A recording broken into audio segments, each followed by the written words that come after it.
So people have been asking me, dude, what gear do you use? As you can see, I'm using an Equiflex ankle brace and some really professional looking crutches. See, I'm wearing my ankle brace right now. Just kidding. Of course, this video is about my pedalboard.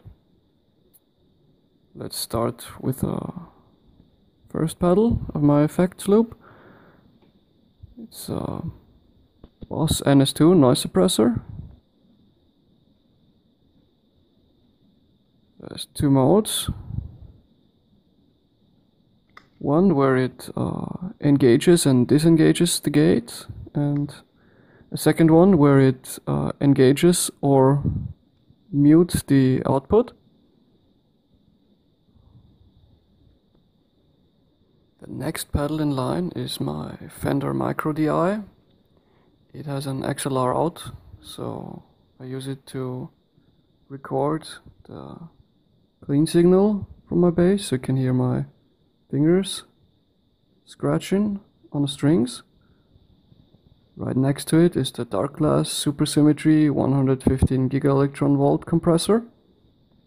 As the name suggests, it compresses the signal and keeps it at the same volume whether I start tapping or slapping the bass. And it also has the really nice function of blending the original signal with the compressed one.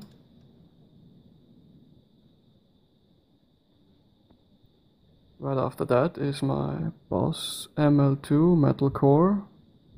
It's a distortion pedal for guitar, but I found use for it. Next to that is my Darkglass Microtubes B3K bass overdrive. Boosts the mids, and sometimes I use it in conjunction with my ML2 to get a nice fuzz tone.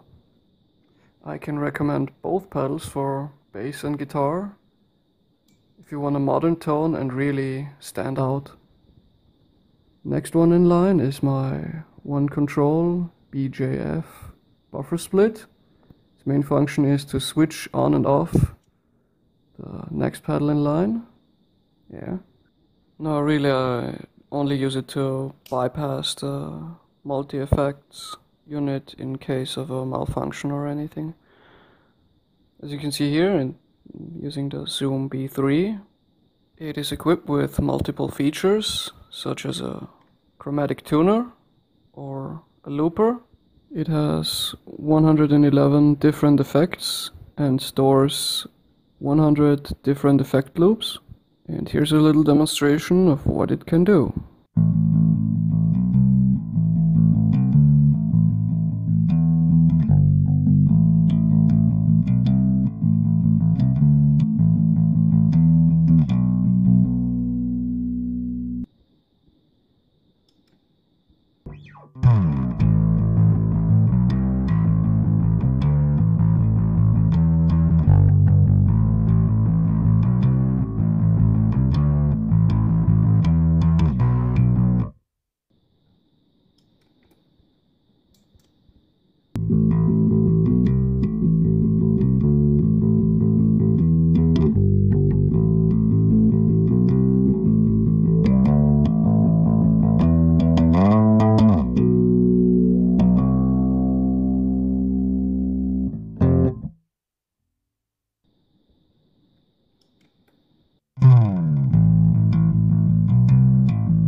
This unit also has a USB 2 connection, so you can link it to your computer and change your settings, store your presets. Live, when I have more than one bass, you can easily switch between those presets for different basses or different effect loops with just 1 or 2 stomps. It's really easy. Also have here its expression pedal. Yeah, you've heard me use it in the small examples before.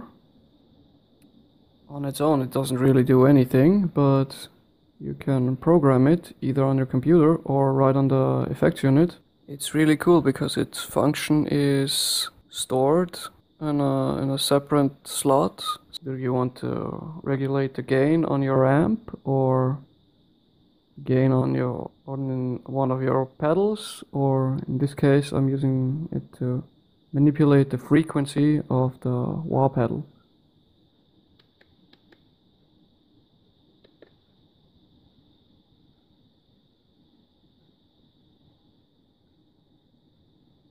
From there we go back to our buffer split. From the buffer split we're going into the return of the noise suppressor, and finally to my last pedal, the Darkglass Vintage Ultra. Its distortion sound mimics an Ampeg head, which is really cool. And with the click of a button you can turn the pedal off altogether. For the last pedal I wanted to have a really nice EQ, so I'm really happy with that. Last but not least, the power bar. It's a PWT-08 from Palmer. To my knowledge it's the only power supply that supplies 500 milliamperes at 9, 12 or 18 volts, so it was my only option if I want to use it with my multi-effects unit. Well, I hope I answered your questions to what gear I'm using. Sorry for my voice, my microphone broke. Well, until next time.